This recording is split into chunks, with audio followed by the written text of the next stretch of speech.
Blake Lively and Ryan Reynolds are celebrating more than just their personal connection this weekend, as the dynamic duo takes the lead at the box office with their individual movies. Ryan Reynolds' Marvel hit Deadpool and Wolverine, and Blake Lively's version of Colleen Hoover's book It Ends With Us both have made a major impact on theaters worldwide, with Deadpool earning $54 million in the US and It Ends With Us touching the figures at $50 million. It becomes a big-time achievement for the real-life couple. Since its release date, Ryan's Deadpool and Wolverine is soaring greater heights. At the same time, It Ends With Us has surpassed all forecasts, with its $50 million opening weekend representing a major achievement for Blake Lively, who also played a role in the movie and is the producer of the same.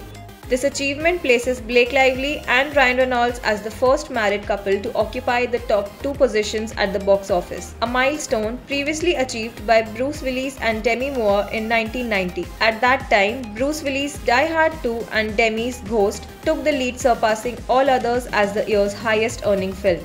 The advertising journey for It Ends With Us has encountered its fair share of obstacles. There have been whispers of discomfort on set as viewers observed uneasy exchanges between the actors and director Justin Baldoni, who is recognized for his performance in Jane the Virgin. Particularly, there were no group photos of the entire cast at the movie's opening, and Justin has been managing interviews by himself.